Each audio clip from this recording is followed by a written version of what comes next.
Right, so hello and welcome back to Books and Things, and welcome to another video, and welcome to my April wrap-up. Today I'm going to be talking about all the books that I read in the month of April.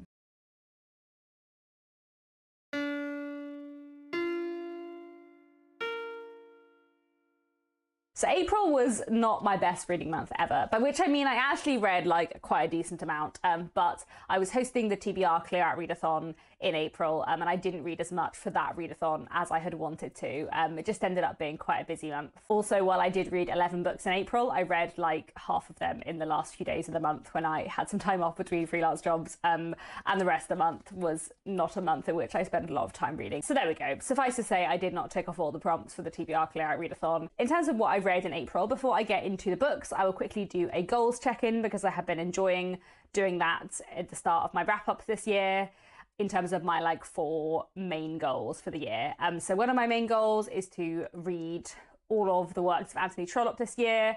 I did read an Anthony Trollope book this month. Admittedly, it was a short story collection, not one of the novels, but it was one that I had planned to read this year.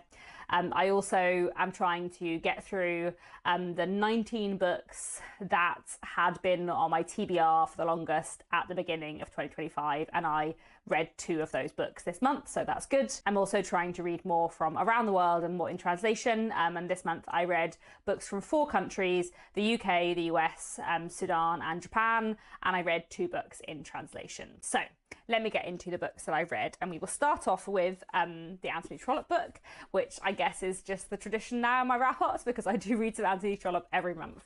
And I read this short story collection. This is The Two Heroines of Plumpington and Other Stories. This is a Folio Society edition from the 70s, I want to say, the 80s. Early 80s, 1981. This book has quite a few different short stories in, all of which I really enjoyed, one of which I had read before, so I didn't reread it, but I did read all the rest, and it's nice to have finally got round to this collection, and I just had such a good time with this book. I just love Anthony Trollope so much. The title story, The Two Heroines of Plumpington, is this lovely story of these 2 young women, and they have fallen in love with young men who their fathers consider beneath them in station, and they find various ways to try and persuade their fathers to relent and let them marry the men they want to.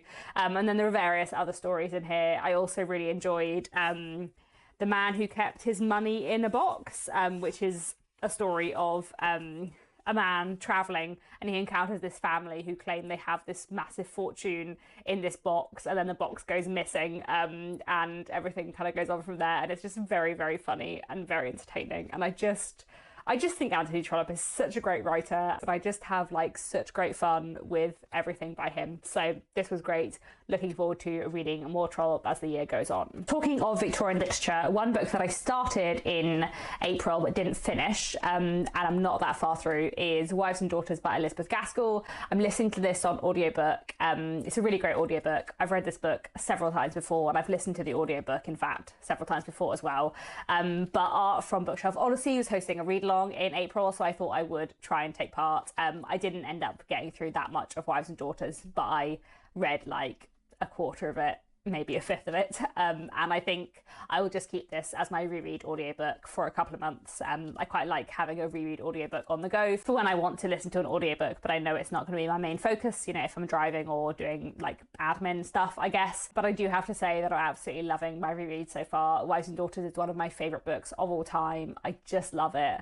I love the characterization. I love the story. Reading Elizabeth Gaskell, like reading Anthony Trollope, just like brings me so much joy. Wives and Daughters is the story of Molly Gibson, a young woman whose father decides after many, many years that he wants to remarry. And so a new stepmother and stepsister come into Molly's life and change everything. At the point I'm at in the book, we haven't even met the stepsister yet. So I am still really early on, actually, aren't I? Oh, I'm so excited for the rest because I just love it so much. So that's been great. Talking of audiobooks that I have been listening to, I listened to 2 Agatha Christie books on audiobook in April. Nick and I are working our way through Agatha Christie together. I will leave linked down below a video we did together recently talking about Agatha Christie, but we have been listening to Poirot in order. We read 2 Agatha Christie books in April. We listened to them together on audiobook. They were Five Little Pigs and The Hollow, both of which I really, really enjoyed, actually. Like, both of them were new favourite Poirot's really, really fantastic books. So in Five Little Pigs, Poirot is approached by a woman who 16 years before, when she was a very small child, you know, she barely remembers, her mother was accused of murdering her father. Her mother went to prison for it. Her mother is now dead. But she doesn't know whether or not her mother was really guilty. Her mother always pled not guilty. So she charges Poirot to investigate what happened and find out whether or not her mother really was guilty. And it's a really interestingly structured Poirot book. We get like the accounts of the 5 people who were in the house at the time, all those years ago, and Agatha Christie kind of plays with like memory and unreliability of memory in a really fun way. So I just really enjoyed that one, as well as really liking the mystery. So I would definitely recommend Five Little Pigs. I thought that was great. And then we really enjoyed The Hollow as well. So in The Hollow, there is a big house party, various guests gather together for the weekend in the country, and then someone is shot just before Poirot turns up for lunch, and he arrives to find a dead body. And of course, he starts to investigate. I really enjoyed The Hollow. I thought the characterization was just like top notch. I mean, it always is with Agatha Christie, but it was so good in The Hollow. There's one character, John Christo, who I just like absolutely despised in every way. I have rarely read a character I have hated that much, but I feel like she drew him so well, and in just like such a clever way, that I really enjoyed hating him, and Nick and I enjoyed discussing together how much we hated him as a character, and there was just so much in The Hollow that was amazing, and I really loved it. Like, the mystery was great, but I feel like by the time we got to the end, I was kind of in one of those situations that I sometimes find with Agatha Christie, where I kind of felt like I just didn't really care who did it. Like, it didn't actually matter. The mystery didn't matter as much as the characters, and the characters were so good in The Hollow, and it was great. So there we go, a very successful Agatha Christie month in April, although those books didn't really count for the TBR Clear Out Readathon.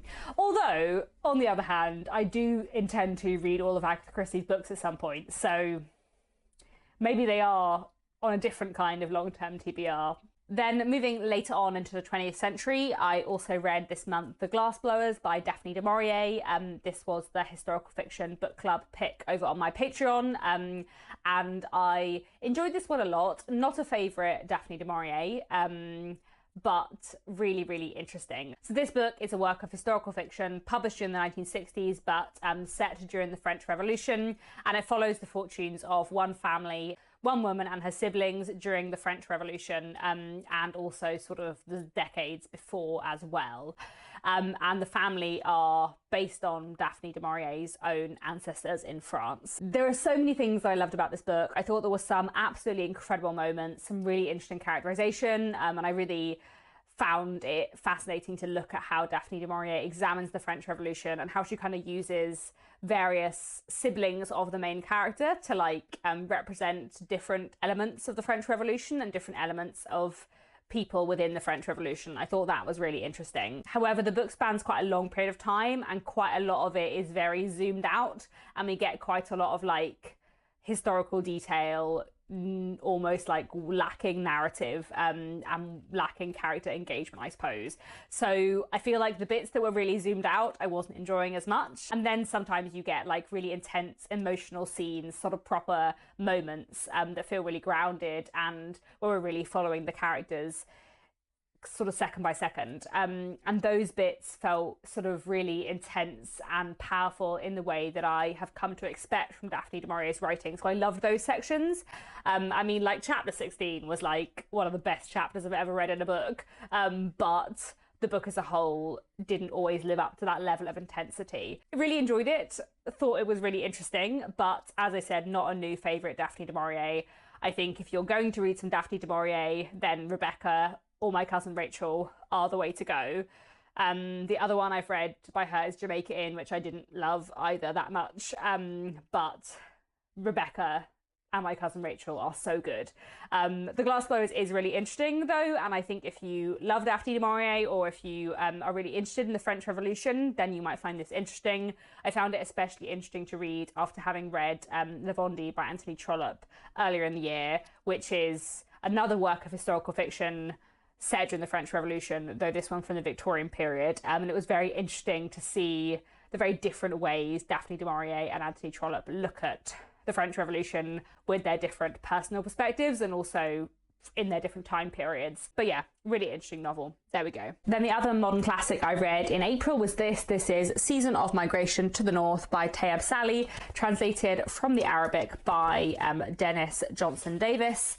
This novel is from 1966, and I think the translation came out in 1969. And this I read for page turners with catchers, Reading the Globe Classics Challenge. I'll leave more links down below about that. And it was interesting to read it as part of that read along and kind of look at what other people were saying on the Discord server. I think especially because this is one of those books that I kind of just don't really know what I think about it, which I think was several people's reaction. This was one of those books that I found like absolutely fascinating, but I don't know that I liked it. Yeah. So this novel begins with our narrator coming back to his village in Sudan, on the banks of the Nile. He's been away studying in Europe for quite a long time, and he comes back to his village and he finds that there is a new person living in his village who wasn't there when he left. This man is called Mustafa, and everyone respects him, but he is a stranger, unlike most of the people in the village who kind of grew up there and whose parents grew up there. And our narrator kind of befriends Mustafa, and Mustafa tells him a bit of his life story. And at that point in the narrative, I thought the rest of the book was just going to be Mustafa's life story, but it's not. Instead, we kind of get snapshots of Mustafa's life story, like he tells some of it to the narrator, but there are definitely gaps. And then we follow our narrator over the following years as he's kind of like almost like haunted by Mustafa. Like everywhere he goes, he meets people who have met him and have a really different impression of him. And I think especially like as a post-colonial text, I suppose, there was so much in this book that is fascinating about like how Mustafa is used as a symbol by so many other characters in the book, both characters from Sudan and other places in Africa and from places Mustafa has previously been to in Europe. Various different characters kind of put Mustafa into a specific role that they imagine he must have that doesn't actually fit. And I feel like how that relates to colonialism and so many other things was really, really interesting. I will say though that I did slightly struggle with the writing. The writing is very like, it's very lyrical in some ways, but it's also really choppy and jumpy. It's not exactly stream of consciousness, but sometimes we move from one thing to another in a way that I just found quite confusing. And so there are quite a few bits where I had to just like read the page several times to like work out how we'd got from one thing to another thing. So mixed feelings on this one. As I said, one of those books that I found really interesting, but I don't know that I liked it. But yeah, really glad to have read this one. And I'm really enjoying taking part in Catcher's Reading the Globe challenge and reading things from places I haven't read from before. Talking of literature in translation, something else I read this month was this. This is 100 Years and a Day, 34 Stories by Tomoko Shibasaki, translated from the Japanese by Polly Barton. And I was very kindly sent a proof copy of this from the publisher. This came out earlier in April. And this, as it says, is a collection of 34 short stories, all of which are kind of about time and the passage of time. So most of the stories take place over several decades, and a lot of them feature people encountering each other, not seeing each other for a really long time, encountering each other again. All the stories are very, very zoomed out, which took me a little bit of time to get used to. Like the style is almost more like reading a summary of a novel than reading a short story like in the moment. There are sometimes full scenes, but a lot of the time we're really pulled back. But once I got into the style, I ended up really enjoying the collection. I tabbed some of my favourite stories. I think my absolute favourite kind of short story is more of a like in the moment short story rather than a zoomed out short story, but I did still get a lot out of a lot of the stories in here, and it was a really interesting short story collection in terms of its premise and the way it looked at like time and how things change over time. So yeah. Something else I read in April was Record of a Spaceborn Few by Becky Chambers. This is the third novel in the science fiction series, the Wayfarer series. I read the previous two years ago, and I'm glad that I made myself pick up Record of a Spaceborn Few this month. I listened to it on audiobook, which I really, really loved, and I just had such a great time with it. So Becky Chambers writes really wonderful science fiction that is very, very character driven. I feel like the plots that she has are plots that you almost could find in lots of novels that aren't science fiction, but with a science fiction setting, if that makes sense. So in Record of a Spaceborn Few, we're following various human characters who live on spaceships that are part of the fleet, and these are sort of massive spaceships that people live on and that generations and generations of people have lived on, and these are people who have never lived on planets. They've always lived on these massive ships, and we are following various people on these ships, and really we're just looking at their lives. And some of the stories are sort of more science fiction in some ways and deal with the kind of jobs and worlds and experiences that these people would have. But like one of the stories is just about a 16-year-old boy being a 16-year-old and like struggling in life, and I just kind of loved that as well. The characters and the stories are sort of relatively separate, and then every now and then they'll cross over, and it's just great. I just really enjoyed it. Found certain aspects of it really emotional. Just kicked my camera helpfully anyway. But yes, I had a lovely time reading A Record of a Spaceborn Few. Really enjoyed it. So glad I have finally continued with the series. I need to go on and read the fourth book, and I need in general to read more science fiction because I do love it. So yeah, I think of the series so far, my favourite is definitely A Closed and Common Orbit, and then I love the other two, but just not quite as much. A Closed and Common Orbit was so good. It is a series of books that are relatively standalone. I think probably like the Barsetshire Chronicles by Anthony Trollope, you should read them in order, but they're all quite standalone. So it was fine that it had been like 5 years since I last picked up this series. One of the characters in Record of a Spaceborn Few is the sister of a character in The Long Way to a Small Angry Planet. But in general, the stories are quite standalone. Another book I had a wonderful time with in April is The Hymn to Dian Isis by Natasha Pulley. This came out in April and I immediately read it, as I do whenever Natasha Pulley releases a book. I love her writing a lot. Her books are very like precision engineered to my taste, I think. I can see why her books are not for everyone, but like I just have such a wonderful time with them, and this was no exception. And this book is quite a different Natasha Pulley in some ways. I was chatting to Marissa from Blatantly Bookish about this because we both love Natasha Pulley a lot, and I feel like this book is so quintessentially Natasha Pulley but also really different.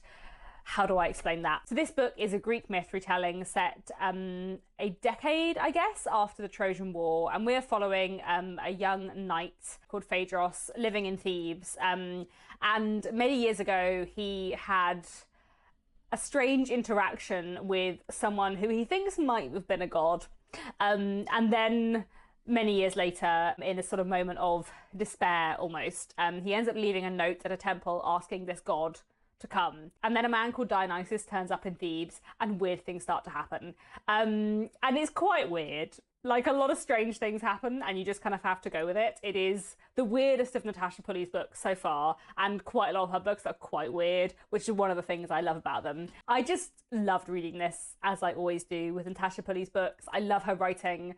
I find her style so engaging, and this book is written in a slightly different way in that it's her first book written in first person, and that feels quite different in some ways, but also really worked for this story, and I found myself just so invested in her characters, as I always am, and I feel like she's great at drawing really complicated, messy characters who you like even though you don't approve of, and I also think the way she kind of looks at the ancient Greek world and the sort of like historical elements in here were really fun. While the historical stuff is really fun, it's also very magical. Like, some of her books are more historical fiction with a little bit of magic, and this one is very heavy on the magic.